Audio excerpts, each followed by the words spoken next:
the beginning was the Word, and the Word was with God, and the Word was God. He was in the beginning with God. All things were made through him, and without him nothing was made that was made. For God so loved the world that he gave his only begotten Son, that whoever believes in him should not perish, but have everlasting life. For God did not send his Son into the world to condemn the world, but that the world through him might be saved.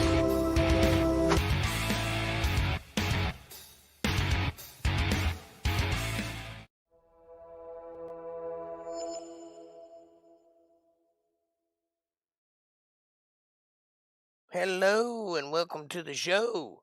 Sorry I'm late. As soon as I got on, my OBS froze up for some reason. Had to restart and get her going again, but I'm here. Welcome to the show. It is Sunday night, the day after Christmas, and all through the house, not a creature was stirring except for this guy. You know, this guy creeping around. Merry Christmas. Hope everybody had a great Christmas. I am your host, Jake Johnson, and this is Untethered Live, the deep end. We will be doing a great Bible study in the book of Esther tonight. Chapter 3, verse 10 is where we left off. That's where we'll pick up. As I was saying, I just got out of a box of ginger snap cookies. Awesome ginger snap, homemade ginger snap cookies. It was fantastic. Love it, love it, love it. Always love it when family brings home the cookies. So I got a big stash of cookies and a big stash of ham that I'm going to get into later on. Merry Christmas, Metal NPC. I hope you had a good one. I hope everybody had a good one. I hope everybody got to spend time with their families and love their children and open lots of presents and have lots of fun. I know I did. I got to be with my sister and her family. I got to see my son, give him a nice Christmas present. Even got one from him. I mean, it was a snow globe, but it was a thought that counts. And that's all that matters in this world. If you want to share your Christmas stories, feel free. Go right ahead. Let me know how it went. And other than that, we're just going to get into it. Do some Bible studying. I got to set up my reader. I didn't have time to set that up again. As I said, as soon as I logged on, OBS just froze up on me and kicked me out immediately. So I had to restart, and that's why I was 3 minutes late. But we're here. We're getting her done. Hey, Kev. Hey, Metal NPC. Good to see you. Glad you could make it. Sorry April's feeling bad. She'll be on tomorrow, huh? Well, you know, you can't win them all. Sometimes Christmas will take the life right out of you. I understand that. I felt like sleeping too. I slept all day today. Of course, that was mostly a food hangover, but you know. Whew, lots of food. Christmas and Thanksgiving are the 2 days of the year you're allowed to gain weight. And I did my fair share of it for everybody, I think. I put away some collard greens, some ham and some turkey and candied yams and black-eyed peas and rolls, and what else do we have? Squash casserole, stuffing. I can't even think of everything they cooked. It's delicious. It's good stuff, though. Not one piece of pie. Not one. I don't eat pie. I'm not a pie guy. But they always make pie, and nobody ever eats it. I always wonder about that. Why you keep making the pumpkin pie if nobody's going to eat it?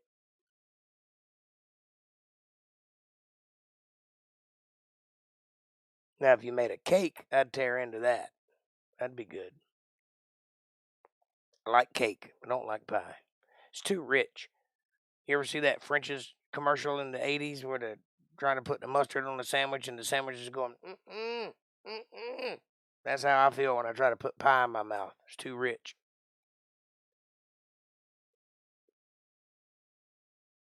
Of course, I'm from the South, and, you know, they make everything with sugar. Not that I have anything wrong with sugar, I'm not against sugar. I drink Mountain Dew by the truckloads, but some sugar is just too sweet. Like a apple pie, it's too much. One little tiny bite's all you need. Hey, 420, what's happening, my friend? Merry Christmas.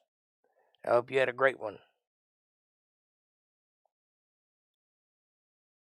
We're just waiting on Diego now. Maybe a Caucasian Sasquatch might pop in. And some cheese bears and some alpines and some others. Supposed to be a buddy of mine popping in tonight. I don't know if he's watching or not. He can't really text. He's got a phone that's broke, so I doubt he could say hello if he was watching. The numbers will bear it out, though. It looks like he might be. There's 5 of us here. Need one more. Where's that Diego at?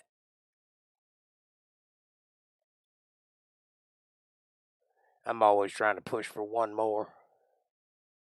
I'd like there to be 200 people here, but I'll do what God gives me to do. And the way I see it is, if we're all here, we're here for a reason.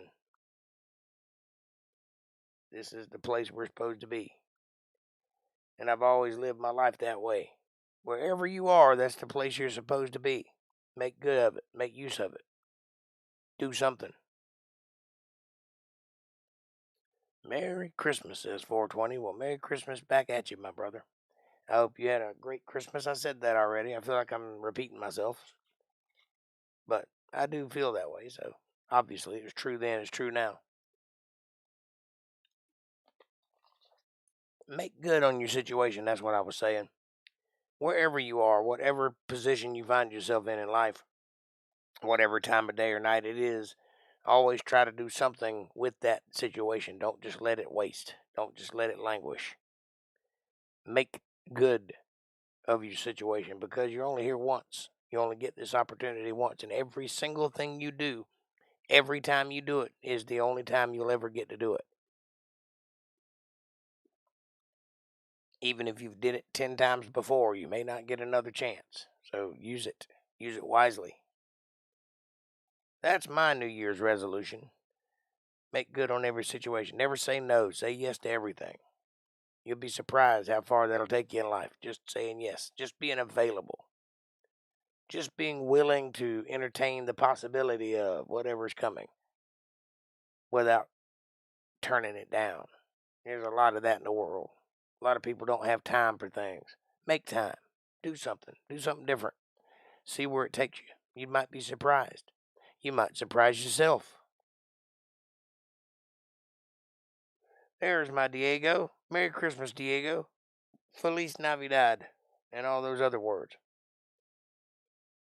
I hope you had a good one, buddy. All right, let me set up this reader. I didn't have time to do this earlier.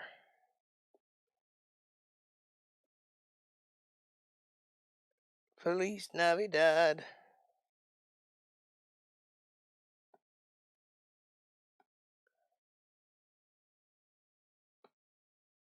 All right, now.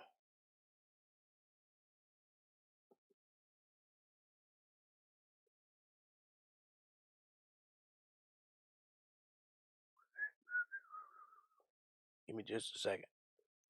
I'm working the system, man.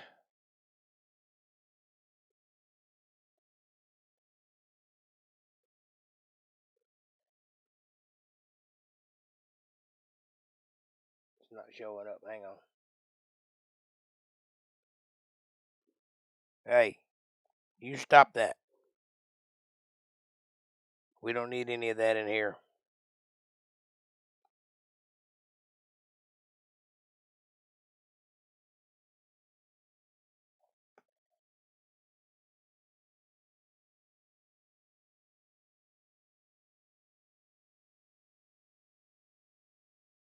I must be getting popular because these bots keep attacking me. Every podcast they show up.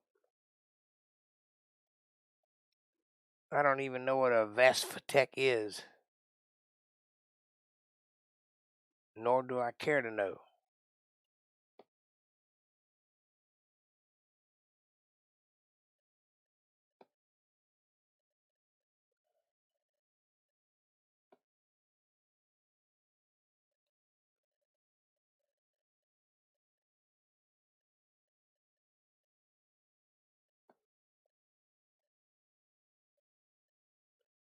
remove this user.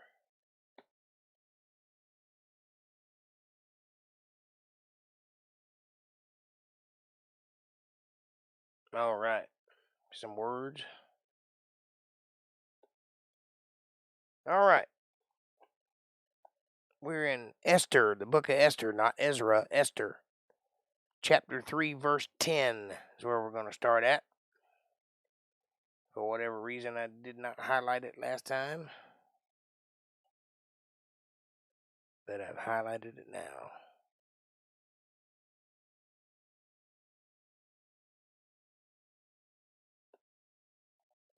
And the king took his ring from his hand and gave it unto Haman, the son of Hammedatha, the Agagite, the Jews' enemy. This is not a good person for the Jews, apparently. And the king said unto Haman, the silver is given to thee, the people also, to do with them as it seemeth good to thee. In other words, use that silver to your advantage, kind of like what we were talking about earlier. Then were the king's scribes called on the 13th day of the first month, and there was written according to all that Haman had commanded unto the king's lieutenants, and to the governors that were over every province, and to the rulers of every people of every province according to the writing thereof, and to every people after their language. In the name of King Ahasuerus was written and sealed in the king's ring. In other words, this is law now. This has the endorsement of the king. So it's not just a writing, it's a writing that everybody has to pay attention to because his seal is upon it. In those days, that's the equivalent of passing it through the house. If he put his seal on it, it's law. And the letters were sent by posts into all the king's provinces, to destroy, to kill, to cause to perish all Jews, both young and old, little children and women, in one day, upon every 13th day of the 12th month, which is the month Adar, which is a date, and to take the spoil of them for a prey. The copy of the writing for a commandment to be given in every province was published unto all people, that they should be ready against that day. The posts went out, being hastened by the king's commandment, and the decree was given in Shushan, the palace. And the king and Haman sat down to drink, but the city Shushan was perplexed. What is going on here? Why have they sent out this letter to kill all the Jews? And why are they up there drinking and having a good time? When Mordecai perceived all that was done, Mordecai rent his clothes and put on sackcloth with ashes. In other words, he mourned this decision, and went out into the midst of the city, and cried with a loud and bitter cry, and came even before the king's gate, for none might enter into king's gate clothed with sackcloth. Not allowed to go in there if you're being all preachy. And in every province, whithersoever the king's commandment had his decree came, there was a great mourning among the Jews, and fasting and weeping and wailing, and many lay in sackcloth and ashes. Well, I bet so. They're all fixing to be killed. I bet they're worried about it. So Esther's maid and her chamberlains came and told it to her. Then was the queen exceedingly grieved, and she sent raiment to clothe Mordecai. She sent clothes to Mordecai, and to take away his sackcloth from him, but he received it not. And listen, woman, I'm trying to make a point here. I don't need your clothes. I don't need your goodwill. I'm trying to be out here and protest of this thing. Then called Esther for Hattach. I don't know who that is. One of the king's chamberlains. That's who it is. Whom he had appointed to attend upon her, and gave him commandment to Mordecai to know what it was and why it was. Go tell me what this guy's up to and what he's doing. Keep an eye on him. Make sure he ain't doing anything crazy. All right, Gary Penny. Enough is enough. You guys stop that now.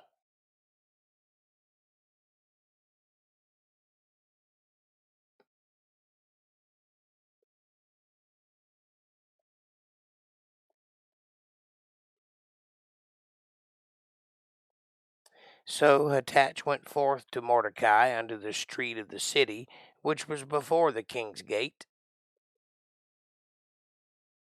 And Mordecai told him of all that had happened unto him, and of the sum of the money that Haman was promised to pay to the king's treasures for the Jews to destroy them. Also he gave him the copy of the writing of the decree that was given to Shushan to destroy them, to show it unto Esther, and to declare it unto her, and to charge her that she should go in unto the king to make supplication unto him, and to make request before him for her people. You see, Esther is a Jew, and she needs to go into the king and beg him not to kill all the Jews, to make supplication, to promise him whatever he wants. Just don't kill all the Jews, because I'm one of them. You're going to have to kill me too.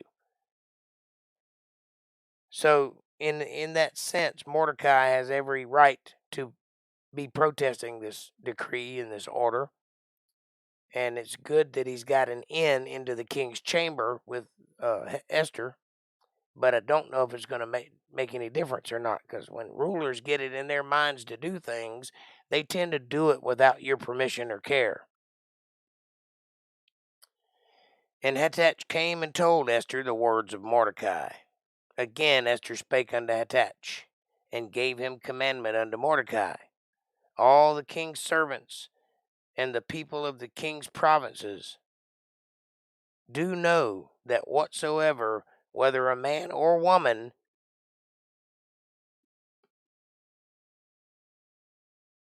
shall come unto the king into the inner court, who is not called, there is one law of his to put him to death, except such to whom the king shall hold out the golden scepter, that he may live.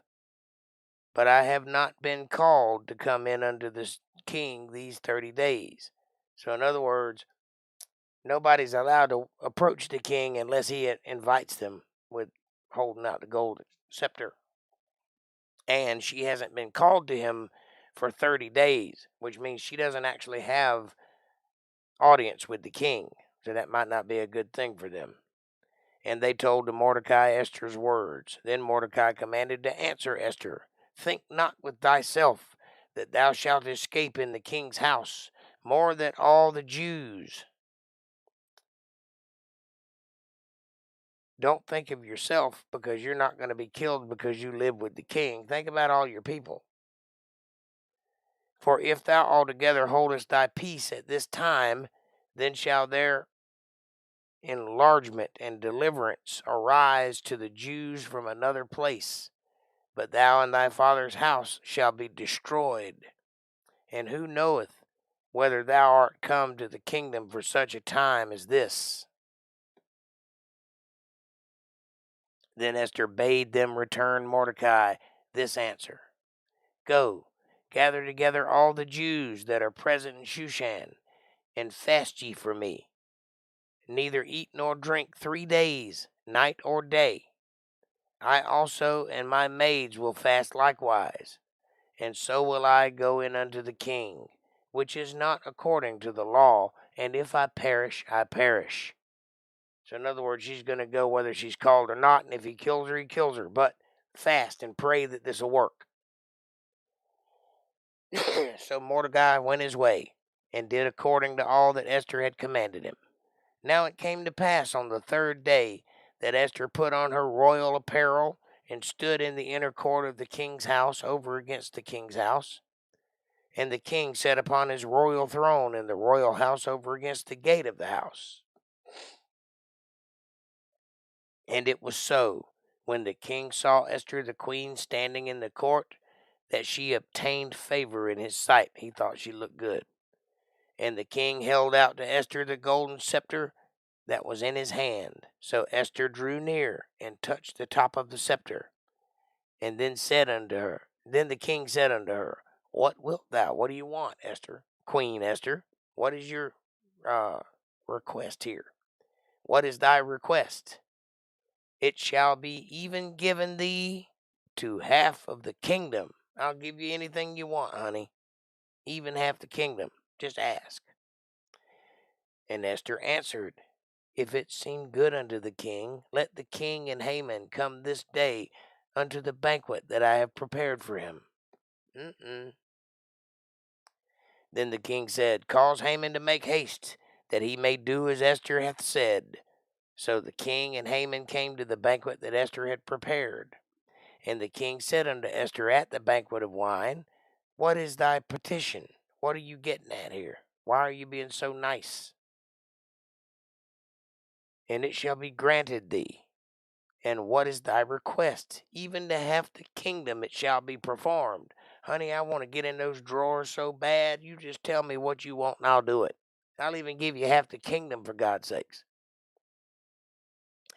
Then answered Esther and said, My petition and my request is, if I have found favor in sight of the king, and if it please the king to grant my petition, and to perform my request, she's beating around the bush a little here, spit it out already, let the king and Haman come to the banquet that I shall prepare for them, and I will do tomorrow as the king hath said. Then went Haman forth that day, joyful and with a glad heart. But when Haman saw Mordecai in the king's gate, that he stood not up nor moved for him, he was full of indignation against Mordecai. Nevertheless, Haman refrained himself, and when he came home, he sent and called for his friends and Zeresh his wife. And Haman told them of the glory of his riches, and the multitude of his children, and all the things wherein the king had promoted him, and how he had advanced him above the princes and the servants of the king. Haman said, Moreover, yea, Esther the queen did let no man come in with the king unto the banquet that she had prepared but myself. And tomorrow I am invited unto her also with the king. I'm not thinking this is going to work out for you, buddy. Yet all this availeth me nothing, so long as I see Mordecai the Jew sitting in the gate of the king. Then said Zeresh his wife and all his friends unto him, Let a gallows be made of 50 cubits high, and tomorrow speak thou unto the king that Mordecai may be hanged thereon. Then go thou in merrily with the king unto the banquet. And the thing pleased Haman, and he caused the gallows to be made. This is getting intense. On that night could not the king sleep, and he commanded to bring the book of records of the chronicles, that they were read before the king. Yeah, that'll put anybody to sleep. It's hard to even read yourself.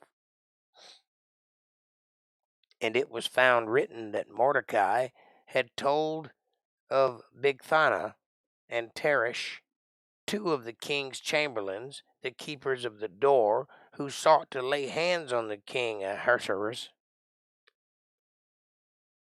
And the king said, What honor and dignity hath been done to Mordecai for this? Then said the king's servants that ministered unto him, There is nothing done for him. And the king said, Who is in the court? Now Haman was come into the outward court of the king's house, to speak unto the king, to hang Mordecai on the gallows that he had prepared for him. And the king's servant said unto him, Behold, Haman standeth in the court. And the king said, Let him come in. So Haman came in, and the king said unto him, What shall be done unto the man whom the king delighteth to honor?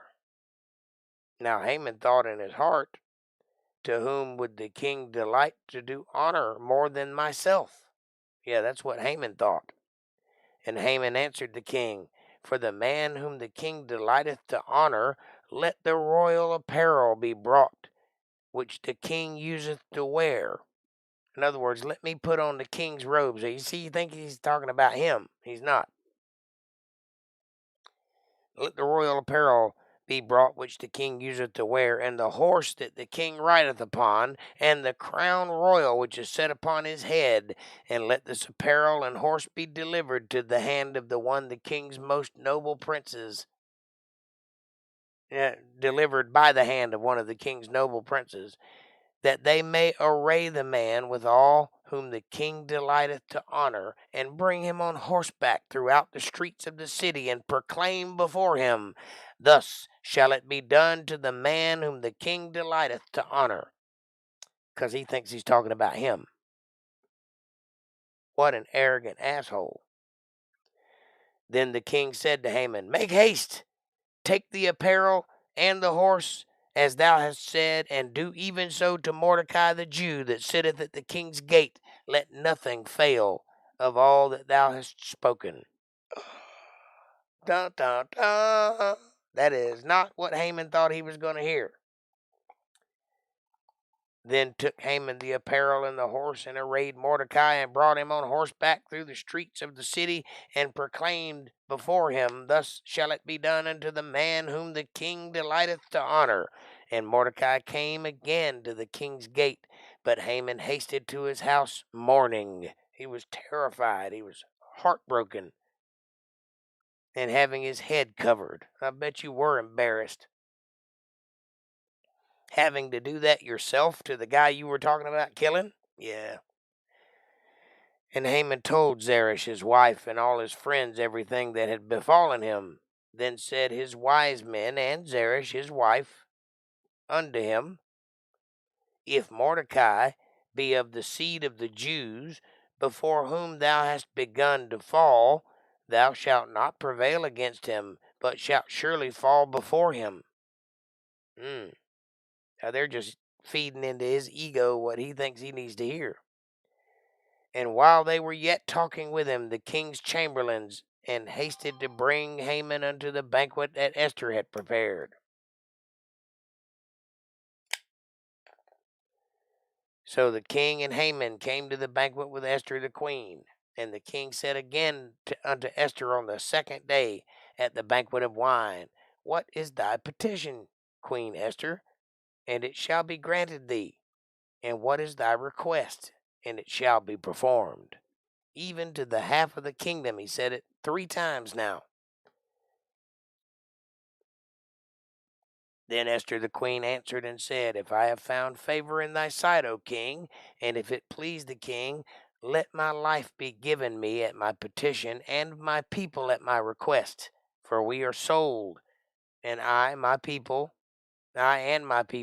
to be destroyed, to be slain, and to perish.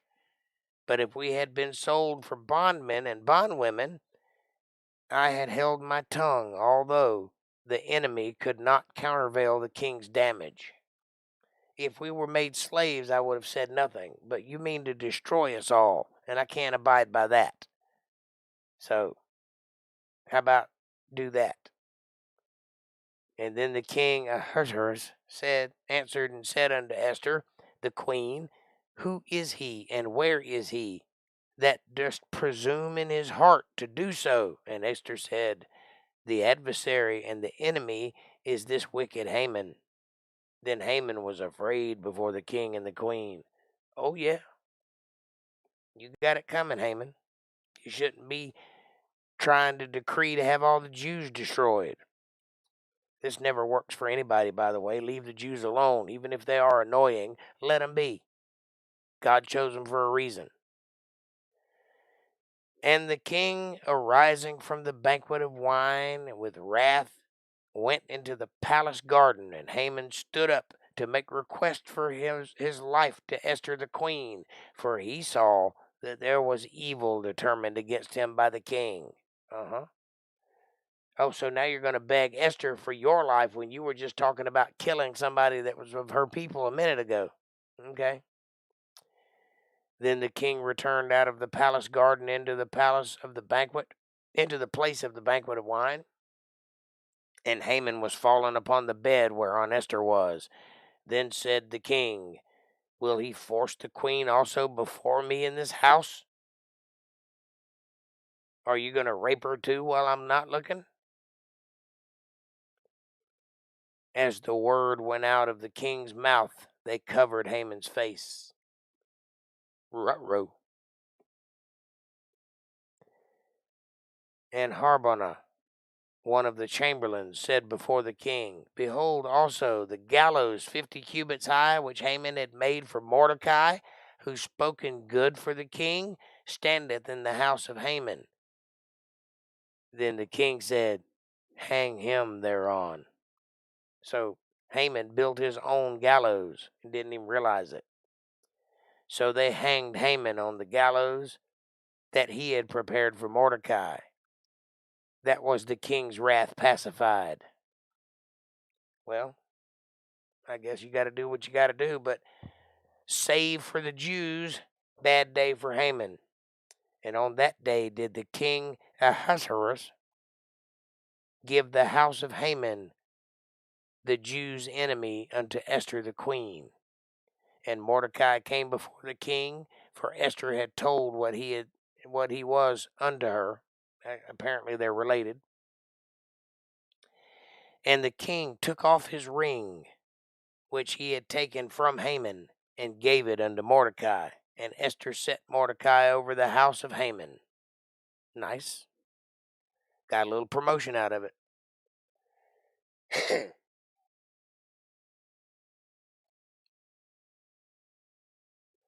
And Esther spake yet again before the king, and fell down at his feet, and besought him with tears to put away the mischief of Haman the Agagite, and his device that he had devised against the Jews.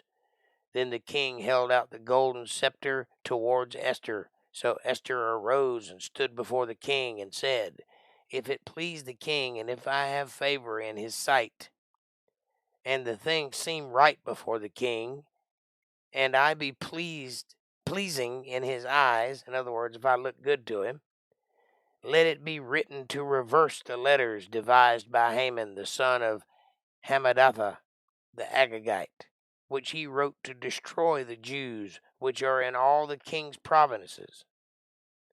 For how can I endure to see the evil that shall come unto my people?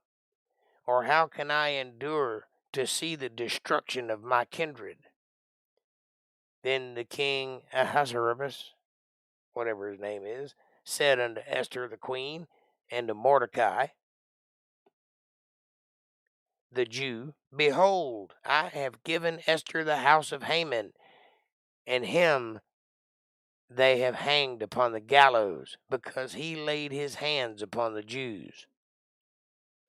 Write ye also for the Jews, as it liketh you, in the king's name, and seal it with the king's ring. For the writing which is written in the king's name and sealed with the king's ring may no man reverse. So he just told Mordecai to write the law as he saw fit. Whatever pleases you concerning the Jews, you write the law and seal it with that ring I just gave you, and no man can reverse it. So that's pretty good of the king to do. Then were the king's scribes called at the time in the 3rd month, that is, the month Sivan, on the 23 day thereof. And it was written according to all that Mordecai commanded unto the Jews, and to the lieutenants, and the deputies, and rulers of the provinces which are from India to Ethiopia, 127 provinces, unto every province according to the writing thereof, and unto every people after their language, and to the Jews according to their writing and according to their language. And he wrote in the king Ahasuerus' name, and sealed it with the king's ring, and sent letters by posts on horseback, and riders on mules, camels, and young dromedaries.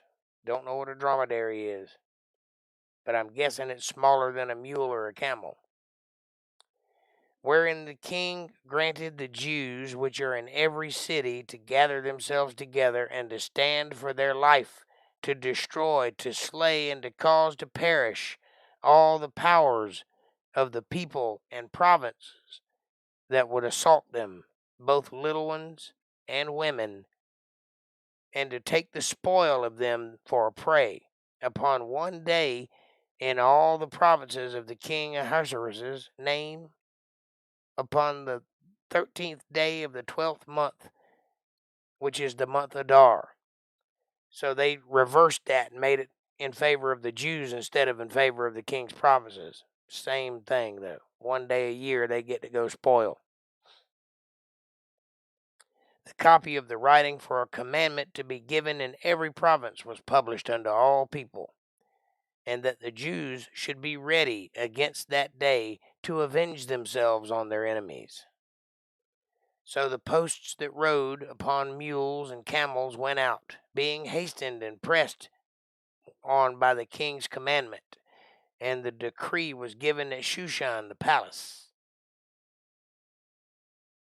A one-hump camel. Okay, sounds good to me. And Mordecai went out from the presence of the king in royal apparel of blue and white, and with a great crown of gold, and with a garment of fine linen and purple. And the city of Shushan rejoiced and was glad, and the Jews had light and gladness and joy and honor. It's about time. Maybe the last time, but they got it. And in every province and in every city, whithersoever the king's commandment and his decree came, the Jews had joy and gladness, a feast and a good day. And many of the people of the land became Jews, for the fear of the Jews fell upon them. Now, in the 12th month, that is the month Adar, on the 13th day of the same, when the king's commandment and his decree drew near to be put into execution, in the day that the enemies of the Jews hoped to have power over them, though it was turned to the contrary. In other words, now the Jews have power over their enemies on that day. That the Jews had rule over them that hated them.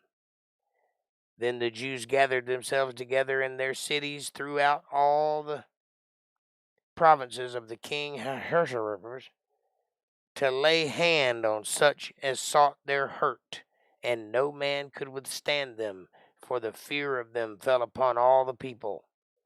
And all the rulers of the provinces, and the lieutenants, and the deputies, and officers of the king helped the Jews, because the fear of Mordecai fell upon them.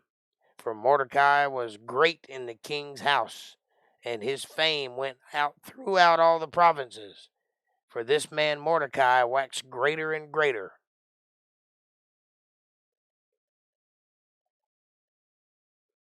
Thus the Jews smote all their enemies with the stroke of the sword, and slaughter and destruction, and did what they would unto those that hated them. And see, I was kind of hoping they'd take the high road. Apparently they did not. And in Shushan, the palace, the Jews slew and destroyed 500 men.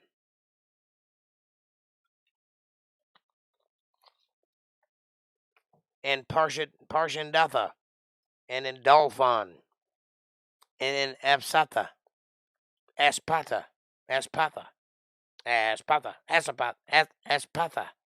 and whatever that word is, and Poratha, and Adalia,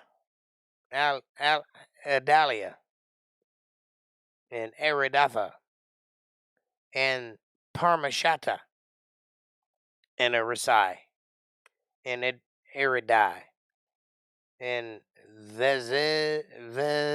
Vegezatha.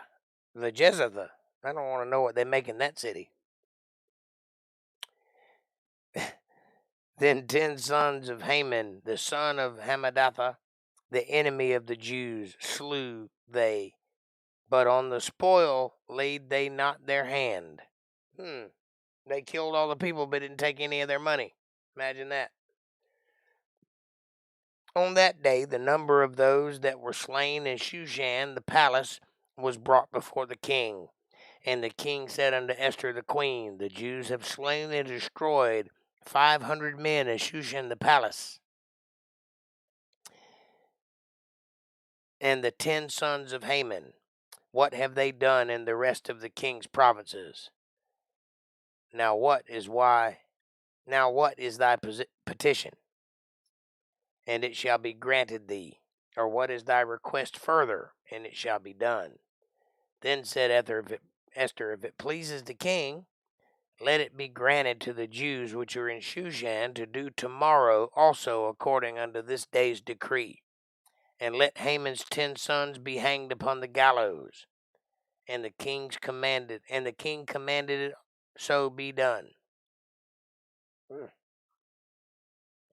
And the decree was given at Shushan that they hanged Haman's 10 sons. For the Jews that were in Shushan gathered themselves together on the 14th day also of the month Adar, and slew 300 men at Shushan.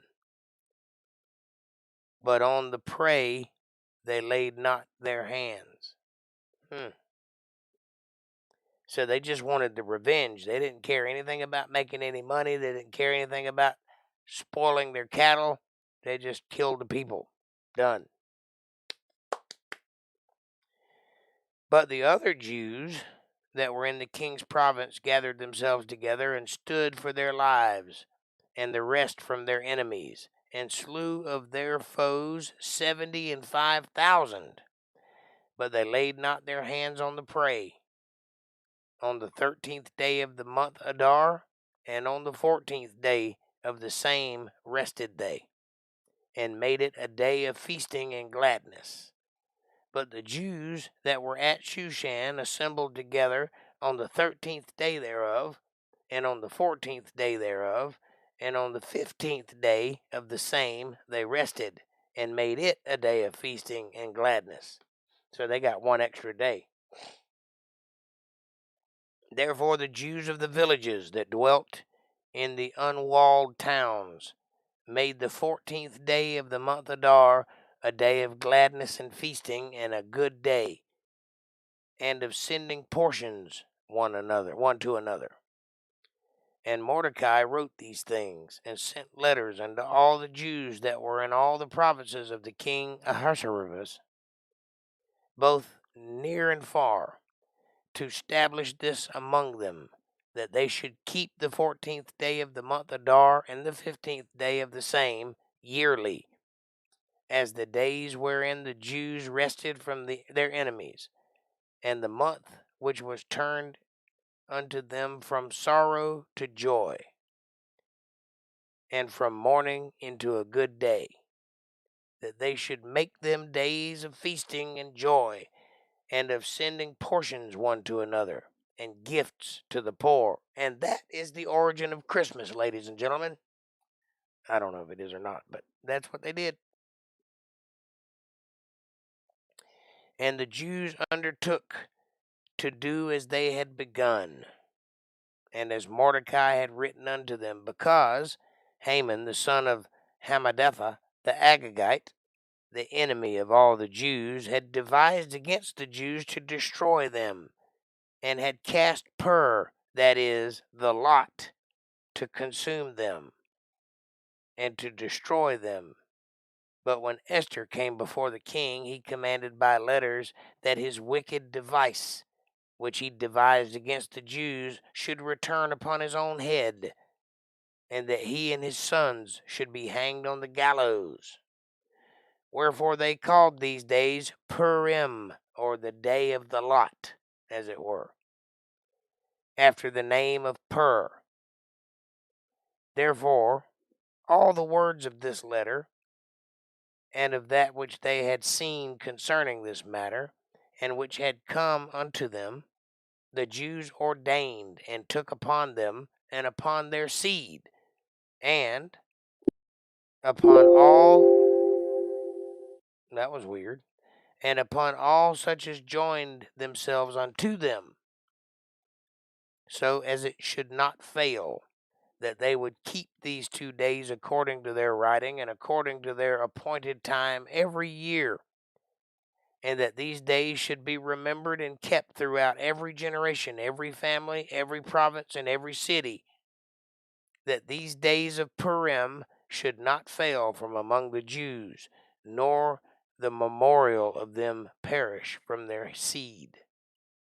Then Esther the queen, the daughter of Abihail, and Mordecai the Jew, wrote with all authority to confirm this second letter of Purim.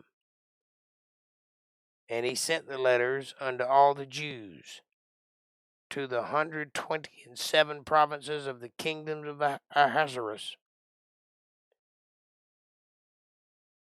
with words of peace and truth, to confirm these days of Purim in their times appointed, according as Mordecai the Jew and Esther the queen had enjoined them, and as they had decreed for themselves and for their seed, in the matters of the fastings of their cities. Of their cry, the fastings of their cry. Can barely see out of these glasses. I broke my other glasses. And the decree of Esther confirmed these matters of Purim, and it was written in the book. And the king Ahasuerus laid a tribute upon the land and upon the isles of the sea, and all the acts of his power and of his might, and the declaration of the greatness of Mordecai, whereunto the kings advanced him. Are they not written in the book of the chronicles of the kings of Media and Persia? For Mordecai the Jew was next unto the king Ahasuerus, and great among the Jews, and accepted of the multitude of his brethren, seeking the wealth of his people, and speaking peace to all his seed. Amen. And now we enter that big old great book of Job, a book where we may spend a little time. That book of Job is going to teach us some things about suffering and about God's duty to man and how he feels. There was a man in the land of Uz whose name was Job, and his father would say to him, "Get a Job!" And it just reverberated throughout all the centuries because Job had long hair. He said, "Get a haircut and get a Job." And Job said, "But I'm a guitar player and I want to do other things with my life, Dad." And he said, "Well, you'll walk everywhere you're going too." I think those are two different jokes, but you get the point. And the man was perfect and upright, and one that feared God, and eschewed evil. And there were born unto him 7 sons and 3 daughters. His substance also was 7,000 sheep, and 3,000 camels, and 500 yoke of oxen, and 500 she-asses, and a very great household, so that this man was the greatest of all the men of the East. And his sons went and feasted in their houses, every one his day, and sent and called for their 3 sisters to eat and drink with them. And it was so, when the days of their feasting were gone about, that Job sent and sanctified them, and rose up early in the morning, and offered burnt offerings according to the number of them all. For Job said, "It may be that my sons have sinned, and cursed God in their hearts." Thus did Job continually, always praying for his children, always taking the preemptive strike and trying to get ahead of whatever they may have done. It's a good dad. Now, there was a day when the sons of God came to present themselves before the Lord, and Satan came also among them. And so he appears.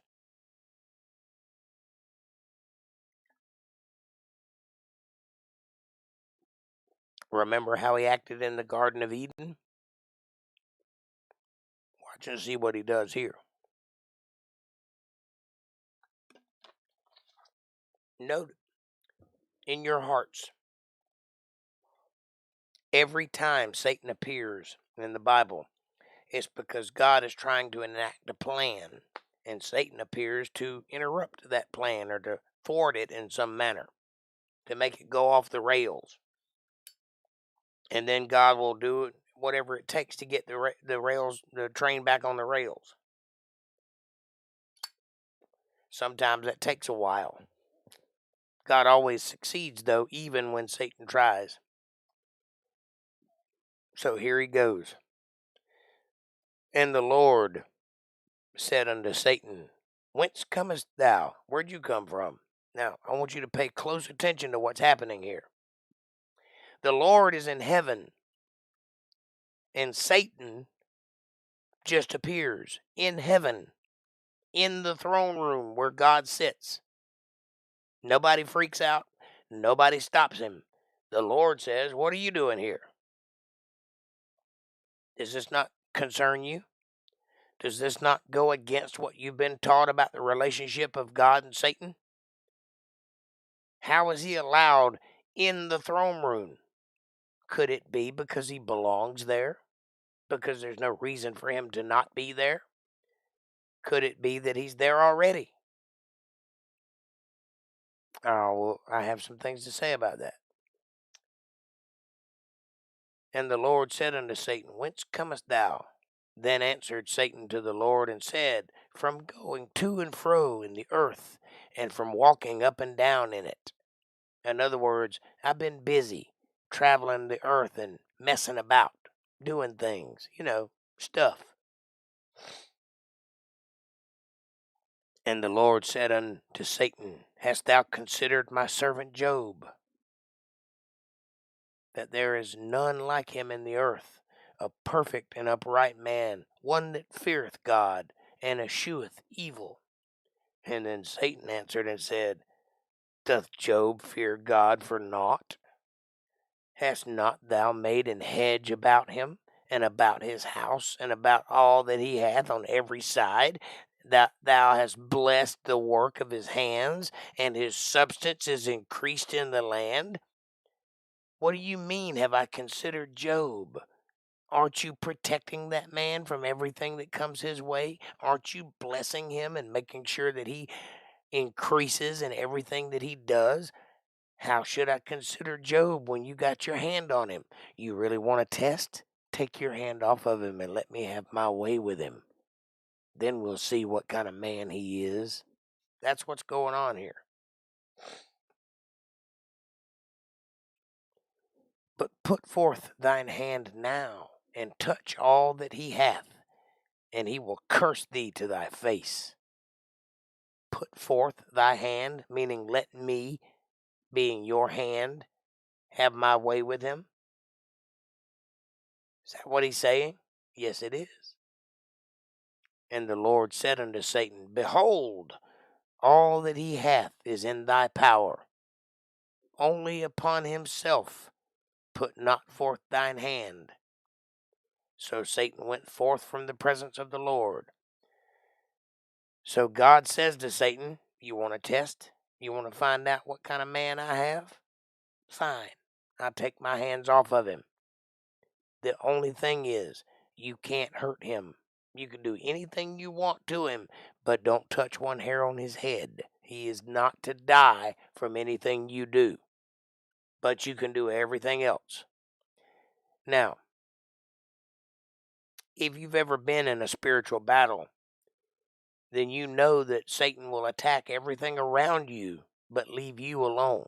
You'll see your friends fall, your family will fall, your things will cease to exist, you'll lose, but you will be fine, so that you can question, Why me, Lord?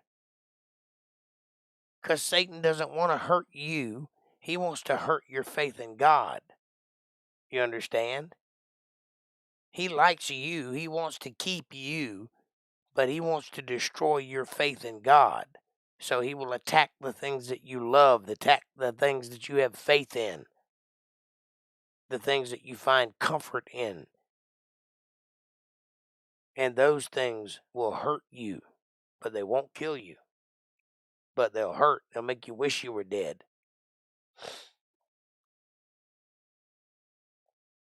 And there was a day when his sons and his daughters were eating and drinking wine in their eldest brother's house. And there came a messenger unto Job and said, the oxen were plowing, and the asses feeding beside them, and the Sabians fell upon them, and took them away. Yea, they have slain the servants with the edge of the sword, and I only am escaped alone to tell thee. What? While he was yet speaking, there came also another, and said, the fire of God is fallen from heaven, and hath burned up the sheep and all the servants, and consumed them. I am only escaped alone to tell thee. And while he was yet speaking, there came another also, and said, the Chaldeans made out 3 bands, and fell upon the camels, and have carried them away, yea, and slain the servants with the edge of the sword, and I only am escaped alone to tell thee. And while he was yet speaking, there came also another, and said, thy sons and thy daughters were eating and drinking wine in their eldest brother's house, and behold, there came a great wind from the wilderness, and smote the 4 corners of the house, and it fell upon the young men, and they are dead. And I alone am escaped to tell thee. In one fell swoop, everything that Job had was taken away. His children were killed. His camels and asses were stolen. His sheep were burned. His family crumbled. His fortune crumbled right before his eyes. He didn't even have time to process it. Bam, bam, bam, bam, bam. That's all the news coming all at once. And then Job arose and rent his mantle, and shaved his head, and fell down upon the ground, and worshipped, and said, naked came I out of my mother's womb, and naked I shall return thither. The Lord gave, and the Lord hath taken away. Blessed be the name of the Lord. He didn't curse God. He blessed God.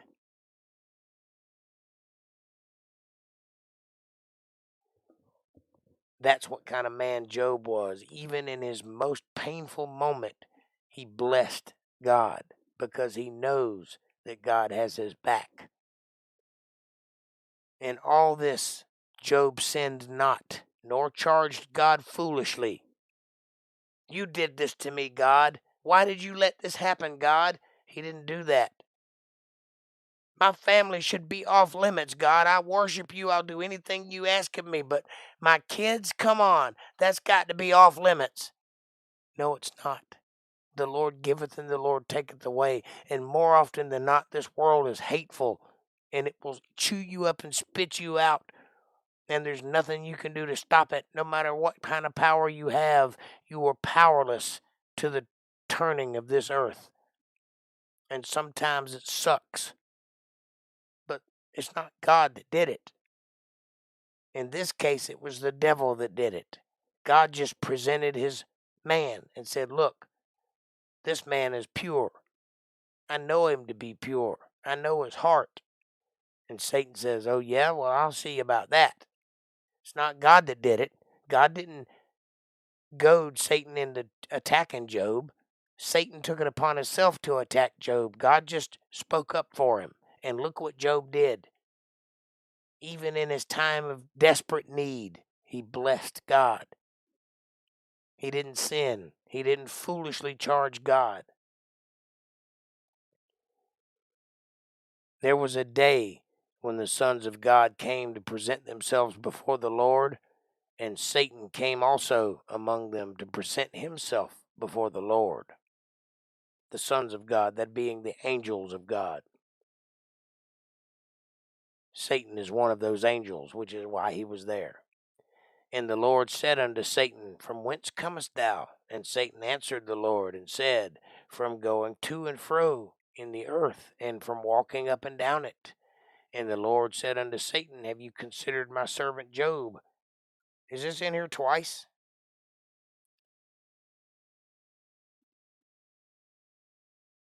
That there is none like him in the earth, a perfect and upright man, that feareth God and escheweth evil, and still he holdeth fast his integrity, although thou movest me against him to destroy him without cause. Now you see, this is God proclaiming what I just said, that God didn't attack Job or even allow it. He just presented him. Satan attacked Job in spite of God. And now God's calling him out on it. And Satan answered the Lord and said, Skin for skin, yea, all that a man hath will he give for his life. Not necessarily. But put forth thine hand now and touch his bones and his flesh, and he will curse thee to thy face. You see, the first time Satan said this, God said, you can do anything you want. You just can't hurt him. You can hurt everything he loves, but you cannot hurt him. Now Satan is saying, hey, skin for skin, let me hurt him physically, and he'll curse you. And it's all well and good that he stands up to my torture, but I'm not allowed to touch him, and he knows it. That's why he still blesses you, because he knows you'll have his back.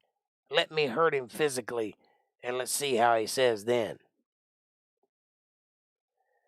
And the Lord said unto Satan, Behold, he is in thine hand, but save his life. You can hurt him all you want, you just can't kill him. So went Satan forth from the presence of the Lord, and smote Job with sore boils from the soles of his feet unto his crown.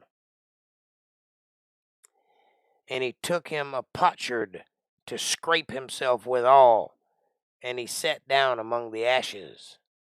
And said his wife unto him, Dost thou still retain thine integrity? Curse God and die. Well, what a wife she is. Curse God and die? You hateful old bag. But he said unto her, Thou speakest as one of the foolish women speaketh. What? Shall we receive good at the hand of God, and shall not receive evil? And all this did not Job sin with his lips. Not one time did he curse God. Not one time, even with his wife chirping in his ear, telling him, You're just worthless. Look at you. You're covered in sores all over. Just curse God and die already. Nope. You speak like an idiot would speak, like an uneducated child. How dare you? Do you know who I am? Can you not see all the blessings that God has given us? How can we accept that in good faith and not even once consider that things might get hard? If you can accept offering, you can accept devastation. It comes with the territory.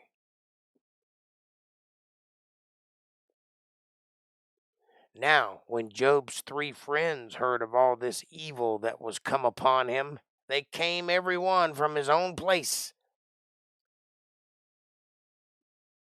Eliphaz the Temanite, and Bildad the Shuhite, and Zophar the Naamathite. For they had made an appointment together to come to mourn with him and to comfort him, as friends do. And when they lifted up their eyes afar off and knew him not, they lifted up their voices and wept, and they rent every one his mantle, and sprinkled dust upon their heads towards heaven. So they sat down with him upon the ground 7 days and 7 nights, and none spake a word unto him, for they saw that his grief was very great. I mean, he just lost his family. He just lost all of his riches. He just lost all of his power, and now his health has failed him, and he's covered in sores, and he hurts from head to toe, and his heart burns. It grieves for the loss of his children. So what could they say to him? There aren't any words that will comfort that kind of pain. I promise. I know. After this opened Job his mouth and cursed his day. Not God. He cursed himself. And Job spake and said, Let the day perish wherein I was born, and let the night in which it was said, There is a man-child conceived. Let that day be darkness, and let not God regard it from above, neither let the light shine upon it. It would be better that I was never born, he says. Let the darkness and the shadow of death stain it. Let a cloud dwell upon it. Let blackness of the day terrify it. As for that night, let darkness seize upon it, and let it not be joined unto the days of the year. Let it not come into the number of the months. Let that day not even exist. Erase it from history. Lo, let that night be solitary. Let no joyful voice come therein. Let them curse it that curse the day, who are ready to raise up their mourning. And let the stars of the twilight thereof be dark. Let it look for light, but have none. Neither let it see the dawning of the day, because it shut not up the doors of my mother's womb, nor hid sorrow from mine eyes. Why died I not from the womb? Why did I not give up the ghost when I came out of the belly? Why did the knees prevent me? Or why the breasts that I should suck? Why did they give their milk? For now should I have lain still and been quiet. I should have slept. Then had I been at rest with kings and counselors of earth, which build desolate places for themselves, or with princes that had gold, who filled their houses with silver, or as in hidden ultimately birth I had not been, as infants which never saw light. There the wicked cease from the troubling, and there the weary be at rest. There the prisoners rest together. They hear not the voice of the oppressor. The small and great are there, and the servant is free from his master. Wherefore is light given to him that is in misery, and life unto the bitter soul, which longs for death, but it cometh not, and dig for it more than a hid treasure. They want death more than they want a hidden treasure, which rejoice exceedingly and are glad when they can find the grave. Why is light given to a man whose way is hid, and whom God hath hedged in? For my sighing cometh before I eat, and my roarings are poured out like water. For the thing which I greatly feared is come upon me, and that which I was afraid of is come unto me. I was not in safety, neither had I rest, neither was I quiet, yet trouble came. Then Eliphaz the Temanite answered and said, If we essay to commune with thee, wilt thou be grieved? But who can withhold himself from speaking? Behold, thou hast instructed many, and thou hast strengthened the weak hands. You're the guy we come to ask for guidance. How are we going to console you? Thy words have upholden him that was falling, and thou hast strengthened the feeble knees. But now it is come upon thee, and thou faintest. It toucheth thee, and thou art troubled. But now is come upon thee, and thou art faint. It toucheth thee, and thou art troubled. I read that already. Is not this thy year, or thy fear, confidence, thy hope, and the uprightness of the ways? Remember, I pray thee, whoever perished, being innocent, or where were the righteous cut off, even as I have seen, they that plow iniquity and sow wickedness reap the same. By the blast of God they perish, and by the breath of his nostrils they are consumed.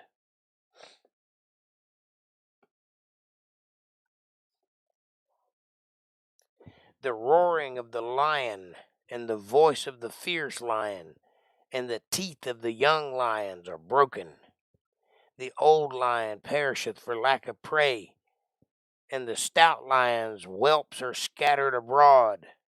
Now a thing was secretly brought to me, and mine ear received a little thereof.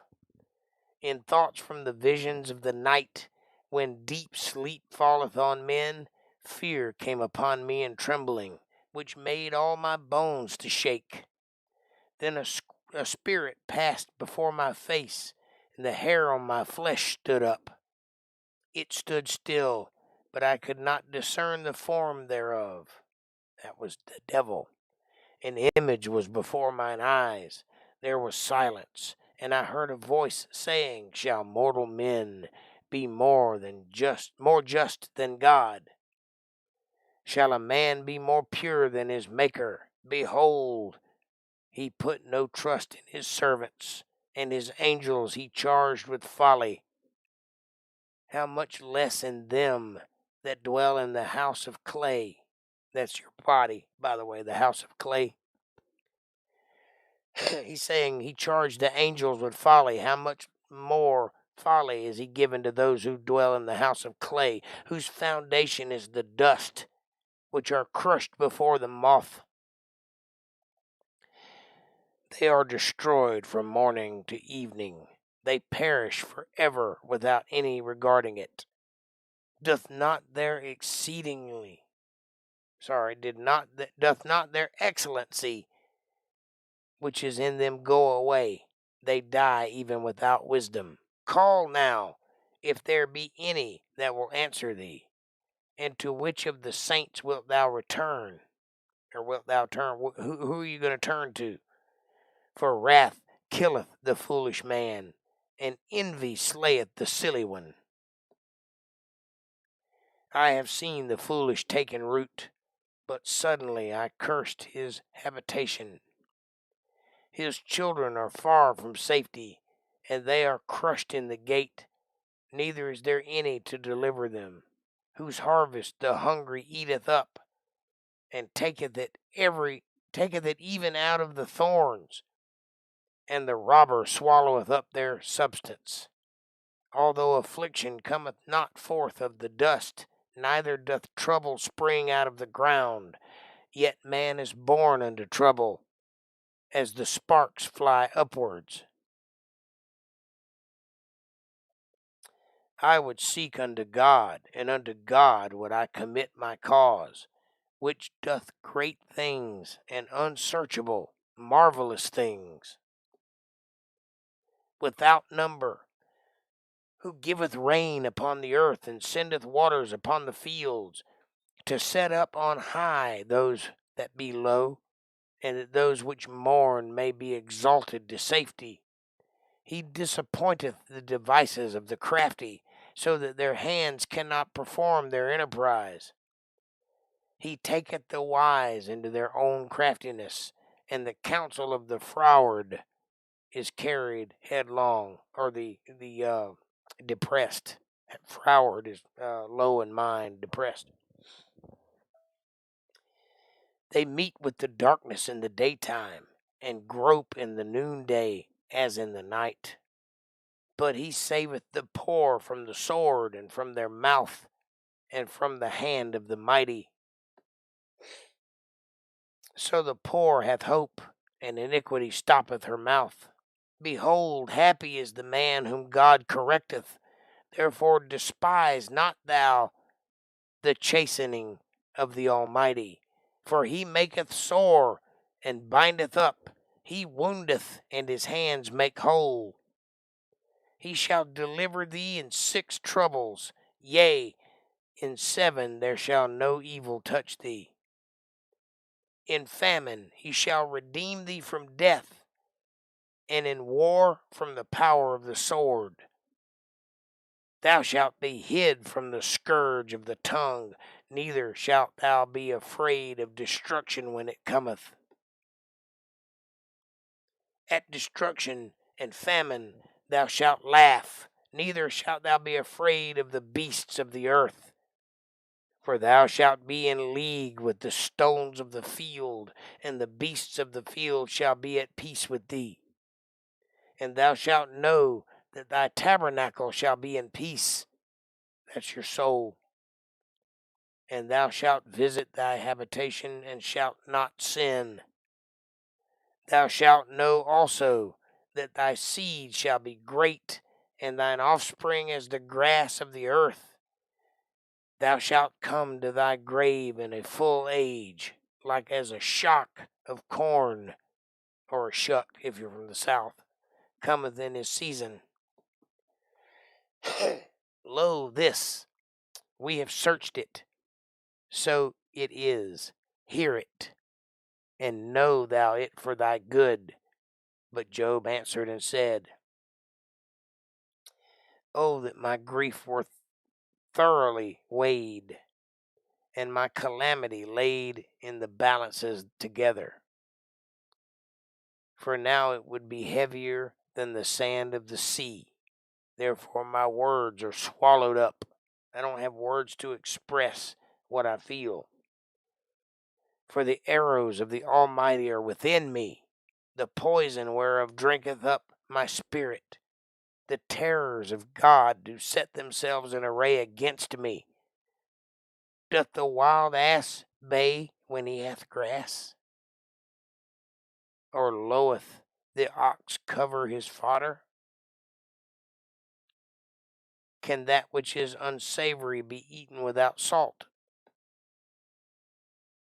Or is there any taste in the white of an egg? Well, if you ask a vegan. The things that my soul refused to touch are as my sorrowful meat. Oh, that I might have my request, and that God would grant me the thing I long for, even that it would please God to destroy me, that he would let loose his hand and cut me off. Then should I yet have comfort. Yea, I would harden myself in sorrow. Let him not spare, for I have not concealed the words of the Holy One. What is my strength, that I should hope? And what is mine end, that I should prolong my life? Is my strength the strength of stones, or is my flesh of brass? Is not my help in me? And is wisdom driven quite from me? To him that is afflicted, pity should be showed from his friend, but he forsaketh the fear of the Almighty. My brethren have dealt deceitfully as a brook, and as the stream of the brooks they pass away, which are blackish by reason of the ice, and wherein the snow is hid. What time they wax warm, they vanish. When it is hot, they are consumed out of their place. The paths of their way are turned aside. They go to nothing and perish. The troops of Tema looked. The companies of Sheba waited for them. They were confounded because they had hoped. They came thither and were ashamed. And now ye are nothing. Ye see my casting down and are afraid. Did I say, bring unto me, or give a reward for me for your substance? Or deliver me from the enemy's hand, or redeem me from the hand of the Almighty? Teach me, and I will hold my tongue, and cause me to understand wherein I have erred. Did I say any of that? Did you hear me complaining and whining and belly aching to you? No. I took it like a man. How forcible are right words! But what doth your arguing reprove? Do ye imagine to reprove words? That the speeches of one that is desperate, which are as wind? Yea, ye overwhelm the fatherless, and ye dig a pit for your friend. Now therefore be content, look upon me. For it is evident unto you if I lie. You know me well enough to know when I'm telling the truth or not. Return, I pray you. Let it not be iniquity. Yea, return again. My righteousness is in it. Is there iniquity in my tongue? Can my taste discern perverse things? Is there not an appointed time to a man upon earth? Are not his days also like the days of an hireling? Numbered. As a servant earnestly desireth the shadow, and as an hireling looketh for the reward of his work, so am I made to possess months of vanity, and wearisome nights are appointed to me. When I lie down, I say, when shall I arise? And the night be gone.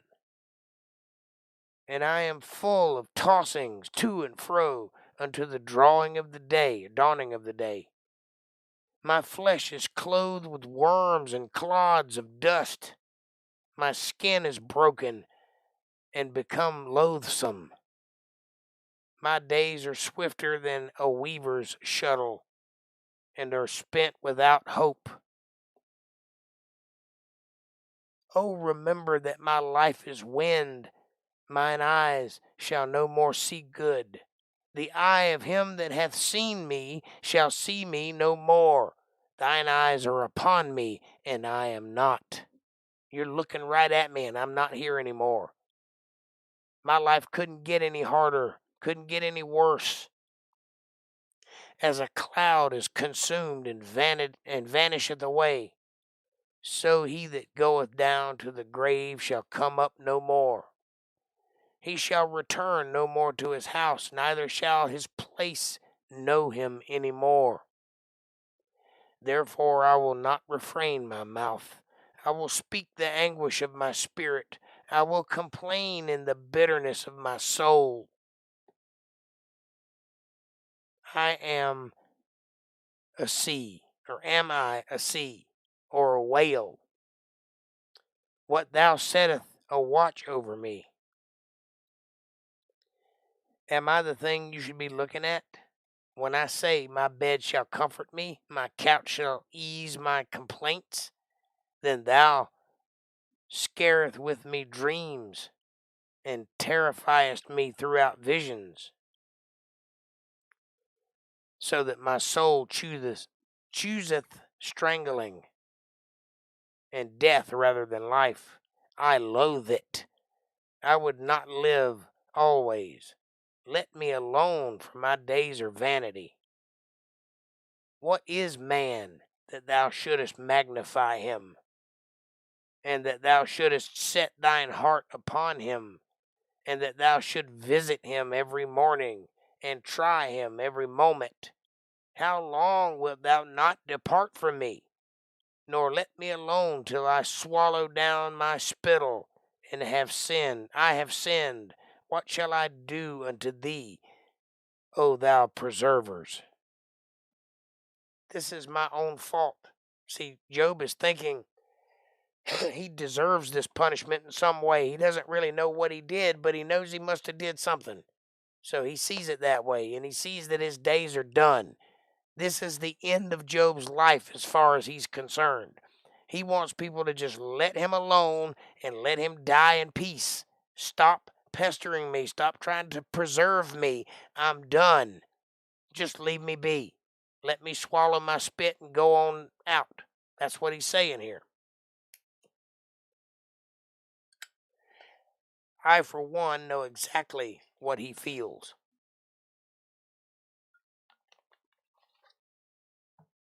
I also know that his day is not done. He just feels that way. He can't perceive what's coming next. No man can, which is why you shouldn't ever allow yourself to find yourself at the end, because you never know what tomorrow brings. And he is not dead. He just wishes he was. Pain, anger, disappointment, let down, turned away from God, empty, soulless, reaching out into the darkness and finding nothing to grasp onto. I know that feeling. He knows that feeling. But that don't mean there's no tomorrow. Watch and see what God says to him when it's his turn to talk. Why hast thou set as a mark against thee, so that I am a burden to myself? And why dost thou not pardon my transgression, and take away my iniquity? For now shall I sleep in the dust, and thou shalt seek me in the morning, but I shall not be. Then answered Bildad the Shuhite, and said, How long wilt thou speak these things? And how long shall the words of thy mouth be like a strong wind? Doth God pervert judgment? Or doth the Almighty pervert justice? If thy children have sinned against him, and he have cast them away for their transgressions, if thou wouldest seek unto God before times, and make thy supplication to the Almighty, if thou wert pure and upright, surely now he would awake for thee, and make the habitations of thy righteousness prosperous. Though thy beginnings was small, yet thy latter end should greatly increase. For inquire, I pray thee, to a former age, to a previous time, and prepare thyself to search of their fathers. For we are but of yesterday, and know nothing, because our days upon the earth are shadow. We don't know anything about the future. We can't see what's coming next. We are a conglomeration of previous experiences and whatever is happening right now. That's it. Shall not they teach thee and tell thee, and utter words out of their heart? Can the rush grow up without mire? Can the flag grow out without water? Whilst it is yet in the greenness and not cut down, it withereth before any herb. That's a greenhouse kind of thing. I don't know anything about that. So are the paths of all that forget God, and the hypocrites' hope shall perish. Whose hope shall be cut off, and whose trust shall be a spider's web? He shall lean upon his house, but it shall not stand. He shall hold it fast, but it shall not endure. He is green before the sun, and his branch shooteth forth in his garden. His roots are wrapped about the heap, and seeth the place of stones. If he destroy him from his place, then it shall deny him, saying, I have not seen thee. Behold, this is the joy of his way, and out of the earth shall others grow. Behold, God will not cast away a perfect man, neither will he help evildoers, till he fill thy mouth with laughing, and thy lips with rejoicing. You see, these are three of Job's closest friends, and in his time of need, they are chastising him. They're talking down to him. They're asking him, where is his strength? Where is the Job we know? What is this weak, pathetic man before us? Where's the Job we know that we come to for advice, that we come to for strength? They're not giving him any strength. They're talking down to him in his hour of need, in his most desperate moment. You think God sees Job as a desperate moment? As a weakling? As a shrub waiting to be plucked? Wait and see. I'm willing to bet you'll be surprised at God's response to this outpouring of chastisement. They that hate thee shall be clothed with shame, and the dwelling place of the wicked shall come to naught. Then Job answered and said, I know it is so of a truth. But how should a man be just with God? If he will contend with him, he cannot answer him 1 of 1,000. He is wise in heart and mighty in strength, who hath hardened himself against him and hath prospered. Who has turned against God and made good on that? Nobody. When you turn against God, you fail. You don't prosper. Which removeth the mountains, and they know not, which overturneth them in his anger. I don't know of anybody, do you? Which shaketh the earth out of her place, and the pillars thereof tremble. Which commandeth the sun, and it riseth not, and sealeth up the stars. Which alone spreadeth out the heavens, and treadeth upon the waves of the sea. Which maketh Arcturus, Orion, and Pleiades, the chambers of the south. For you science nerds out there, know that Job knew something of this manner, and because he knew of it means that it existed way before him, that Arcturus, Orion, and the Pleiades are the chambers of the south. Wait till science catches up with that bit of knowledge. Which doeth great things past finding out, yea, and the wonders without number. Lo, he goeth by me, and I see him not. He passeth on also, but I perceive him not. Behold, he taketh away. Who can hinder him? Who will say unto him, what doest thou? If God will not withdraw his anger, the proud helpers do stoop under him. How much less shall I answer him, and choose out my words to reason with them? Whom, though I were righteous, yet would I not answer, but I would make supplication to my judge? If I had called and he had answered me, yet would I not believe that he had hearkened unto my voice. See, it doesn't matter what I did or didn't do. Who am I to question God? And if I had questioned him, who am I to believe he would answer me?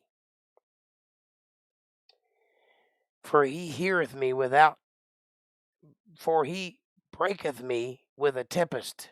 Sorry, can't hardly see in these glasses. And multiplieth my wounds without cause. He will not suffer me to take my breath, but filleth me with bitterness. He seems to be enjoying hurting me. He's not going to kill me right now. He wants to watch me squirm. That's what Job is saying here. If I speak of strength, lo, he is strong. And if of judgment, who shall set me a time to plead? If I justify myself, mine own mouth shall condemn me. If I say I am perfect, it shall also prove me perverse.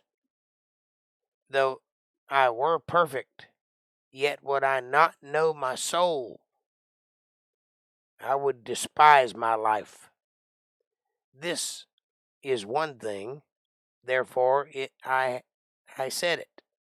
He destroyeth the perfect and the wicked. Doesn't matter. He's no respecter of persons. He gets them both.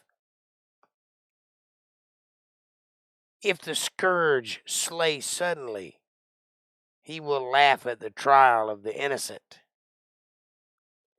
The earth is given into the hand of the wicked. He covereth the faces of the judges thereof. If not, where and who is he? Now my days are swifter than a post. They flee away. They see no good. They are passed away as the swift ships, as the eagle that hasteth to the prey. If I say, I will forget my complaint, I will leave off my heaviness and comfort myself, I am afraid of my sorrows, of all my sorrows. I know that thou wilt not hold me innocent. I already know I'm not innocent. I already know I deserve this in some fashion. If I be wicked, why then labor I in vain? If I wash myself with snow water and make my hands never so clean, yet shalt thou plunge me into the ditch, and mine own clothes shall abhor me. For he is not a man as I am. I should answer him, and we should come together in judgment. Neither is there any daysman between us, that might lay his hand upon us both. Let him take his rod away from me, and let not his fear terrify me. Then would I speak, and not fear him. But it is not so with me. You understand? He can't question God because he believes wholeheartedly that God is God, that he is a just and upright man that follows God. Therefore, if God chooses to punish him, then he should accept that punishment. And he knows that in his soul, but his mind is questioning that appeal. He thinks that he deserves to be punished, but he's not sure that the punishment fits the crime, if that makes any sense. My soul is weary of my life. I will leave my complaint upon myself. I will speak in the bitterness of my soul. I will say unto God, do not condemn me. Show me wherefore thou contendest with me. What reason are you condemning me? Show me what I've done to deserve this. Is it good unto thee that thou shouldest oppress, that thou shouldest despise the work of thine hands, and shine upon the counsel of the wicked? Hast thou eyes of flesh, or seest thou a man seeth? See as a man sees? Are thy days as the days of a man? Are thy years as a man's days? Which is it? That thou inquirest after mine iniquity, and searchest after my sin? Thou knowest that I am not wicked, and there is none that can deliver out of thine hand. Nobody can withstand you, God. You know that I'm not wicked, though, so why are you doing this to me? Thine hands have made me and fashioned me together round about, yet thou dost destroy me. You made me to be who I am, so why are you now destroying me? Remember, I beseech thee, that thou hast made me as the clay. And wilt thou bring me into the dust again? Are you going to destroy me the same way you made me? You going to punish me for the things you caused me to do? That's what he's saying here. God, you made me. You knew what kind of person I would be. And now you're going to punish me for that? That doesn't make any sense. How many of you have ever asked that question? Hast thou not poured me out as milk and curdled me like cheese? Thou hast clothed me with skin and flesh, and hast fenced me with bones and sinew. Thou hast granted me life and favor, and thy visitation hath preserved my spirit. And these things hast thou hid in thine heart. I know that this is with thee.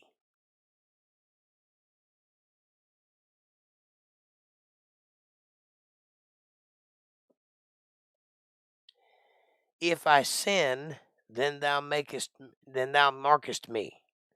If thou wilt not acquit me from mine iniquity. If I be wicked, woe unto me. And if I be righteous, yet will I not lift up my head. I am full of confusion. Therefore I see thou mine affliction, for it increaseth.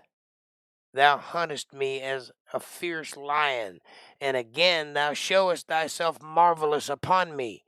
Not only do I marvel at you, but I'm also afraid of you. Thou renewest my witness against me, and increasest thine indignation upon me. Changes in war are against me. Wherefore then hast thou brought me forth out of the womb? Why did you let me be born? How many people's ever asked that question? Oh, that I had been given up the ghost. Oh, that I had given up the ghost, and no eye had seen me. I should have been as though I had not been. I should have been carried from the womb to the grave.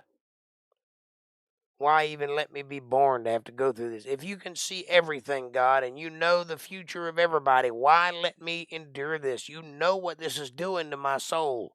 Why would you let this happen? Has it ever occurred to you that it's not God doing it? That he sees it, but he has no control of it? That it may be your choices that brought you to this point? It may be the choices of that wicked one. Either way, it's not always God doing the damage. Can he solve it? Can he fix it? Well, yes, he can, and he usually does. But he usually does it in his own way, in his own time, not right when you want it. There may be a reason for that. It may take time to change the nature of humanity, the nature of reality. Don't know. Are not my days few? Cease then and let me alone, that I may take comfort in a little, before I go whence I shall not return, even to the land of darkness and of the shadow of death, a land of darkness as darkness itself, and of the shadow of death without any order, and where the light is as darkness. Why not let me keep a little dignity and let me die with a little peace before I end up going to hell, which is where you're obviously sending me?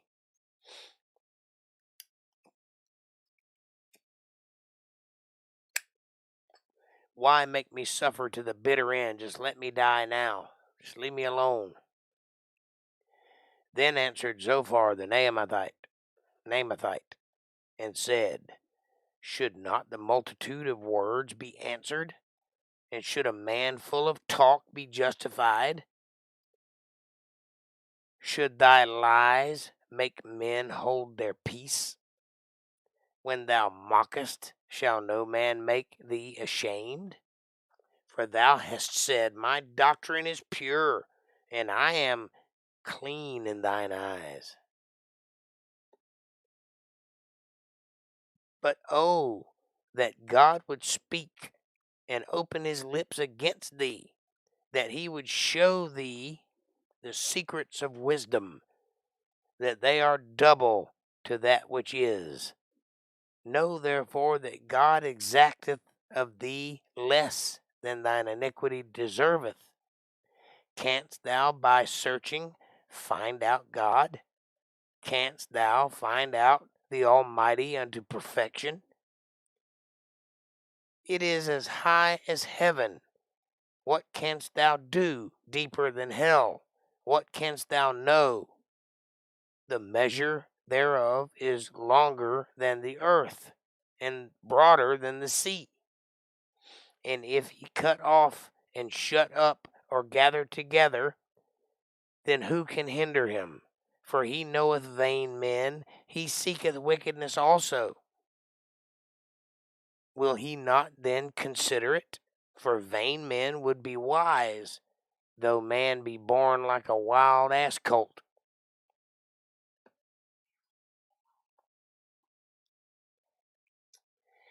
If thou prepare thine heart and stretch out thine hands towards him, if iniquity be in thine hand, put it far away, and let not wickedness dwell in thy tabernacles. For then shalt thou lift up thy face without spot, yea, thou shalt be steadfast, and shalt not fear, because thou shalt forget thy misery, and remember it is as waters that pass away. And thine age shall be clearer than the noonday.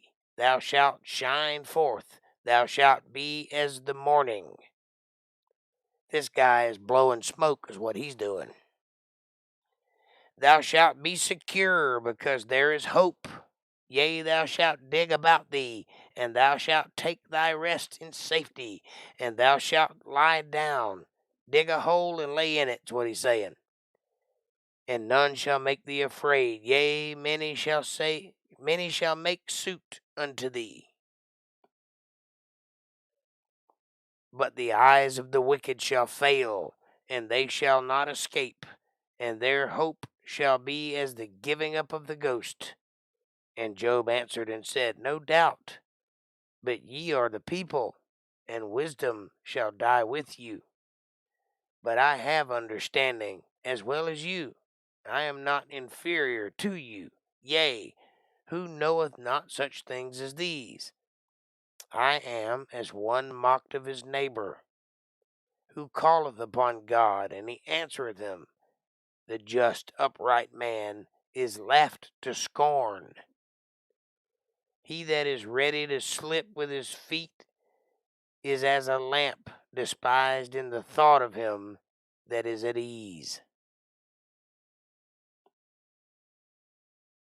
The tabernacles of robbers prosper, and they that provoke God are secure, into whose hand God bringeth abundantly.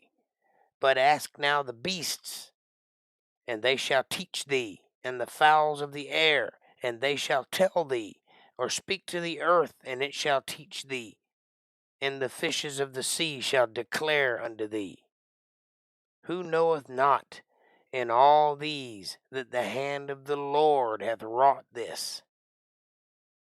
In whose hand is the soul of every living thing, and the breath of all mankind? Doth not the ear try words, and the mouth taste his meat? And with the ancient is wisdom, and in length of days understanding. With him is wisdom and strength. He hath counsel and understanding. Behold, he breaketh down, and it cannot be built up again. He shutteth up a man, and there can be no opening. Behold, he withholdeth the waters, and they dry up. Also he sendeth them out, and they overturn the earth. And with him is strength and wisdom. The deceived and the deceiver are his. I'll say that again. With him is strength and wisdom. The deceived and the deceiver are his. He leadeth counselors away spoiled, and maketh the judges fools. He looseth the bonds of kings, and girdeth the loins with a girdle. He leadeth princes away spoiled, and overthroweth the mighty. He removeth away the speech of the trusty, and taketh away the understanding of the aged. He poureth contempt upon princes, and weakeneth the strength of the Almighty. He discovereth the deep things out of darkness, and bringeth out the light, the shadow of death. He increaseth the nations and destroy them. He enlargeth the nations and straighteneth them again. And that is where we're going to stop today, ladies and gentlemen. 12:24. We've run out of time. Much as I like it, we got to stop.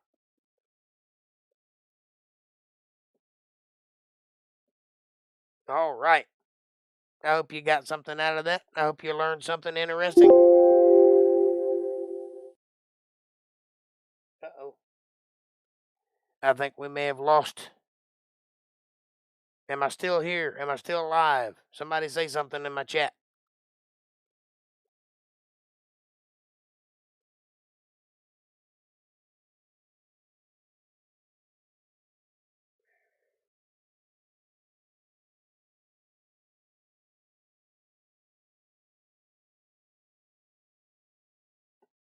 Are you here? Are you with me? Somebody speak. I seem to have been kicked out.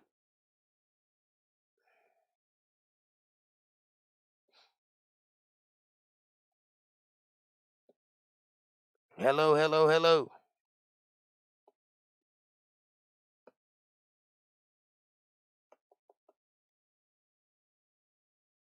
I got some weird stuff going on here.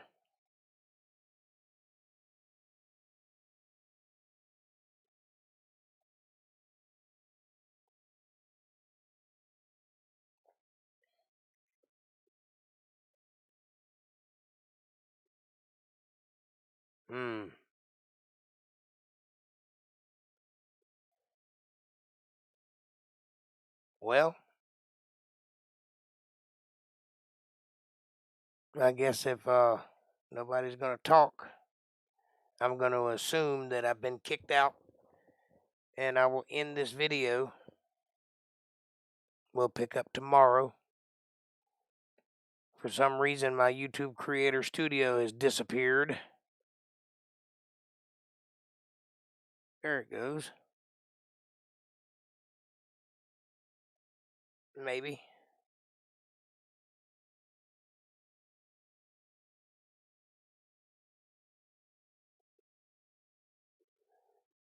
I'll have to go back and rewatch this and see where it cut out at. Apparently, everything crashed. I think I'm getting low on memory or something. There.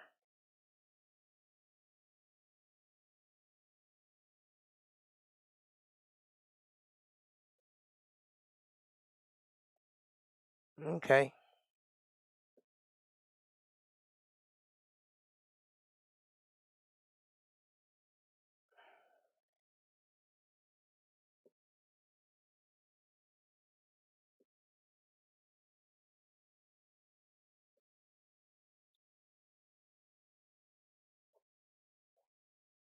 Ready, Jake. The last thing I got was from Diego. It says, ready, Jake. How long ago was that? How long have I been talking that nobody's seen what I've been saying?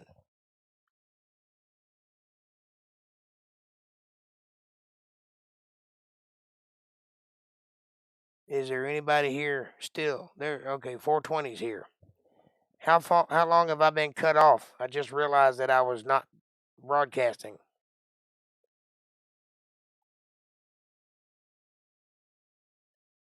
Did you catch all of that? Or did it cut off in the middle? 420.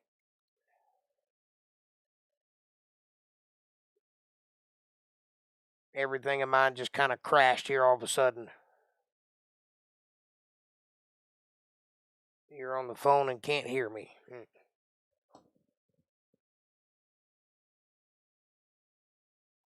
Yeah, we got through Esther and part of Job.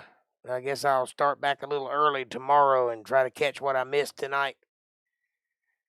I don't know what happened. Everything just kind of crashed on me all of a sudden. That old devil trying to keep me from saying something, I guess.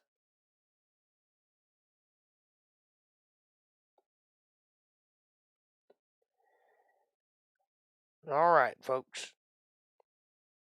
I'm going to call it because things are not working as they should be working. Hit that subscribe button, press the bell icon so you get notifications of when I'm going to be here. Like button, please. I need all the likes I can get. Share this video with somebody you love. Better yet, share it with somebody you don't love. Bring them into the fold. Make them part of the family. Be part of the solutions, not part of the problems. Comment down below and let me know what you're thinking about. Question me, curse me, bless me, challenge me, confront me, conform with me, drink my Kool-Aid, drink your own Kool-Aid. As long as we're thinking together, that's what I want. Critical thought coming from that brain of yours. If you love the Word of God and you can see the value in what I'm trying to create here and you'd like to be part of it, or if you feel led to send your tithes, offerings, or love offerings, or if you just like to buy me a cup of coffee and say, hey, nice job, won't you please take a moment and go to paypal.me/JakeJohnsonBand. Every little bit helps. It's a win-win. It's a blessing for me. It's a blessing for you too, because God notices these things. And with that, I will take whatever questions and comments you may have and round out this video. All right. We seem to be back and rolling again, so if you have any questions or comments, please do. Esther is one of my favorite stories in the Bible. I can see why. It's a good story. Job is my favorite because of the outcome. You'll have to wait to see that, though. We'll get to that tomorrow. Now, I will back up a little bit tomorrow because I think we missed some of what I was saying today. You never cut out here. Well, that's good. Well, here everything crashed, and I don't know what went out or when it stopped. All I know is that everything kind of went black while I was reading behind what I was reading. And then when I tried to manipulate, everything just went gray.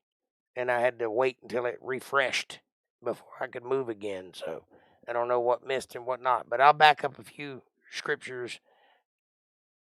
And see, we're in 12:24. I'll back up to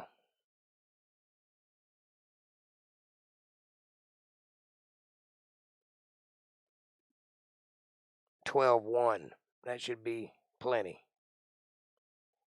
So we'll start back at 12:1 tomorrow.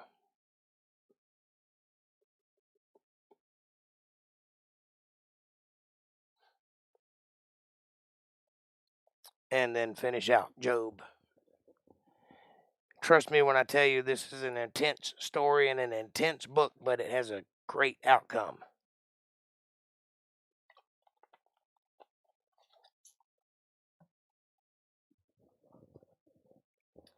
And it is 10:02, so I'm going to call it a night.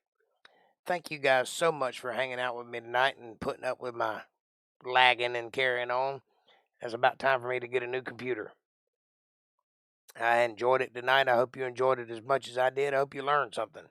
Hope you got something out of it. Hope you had a fantastic Christmas and have a great New Year's coming on.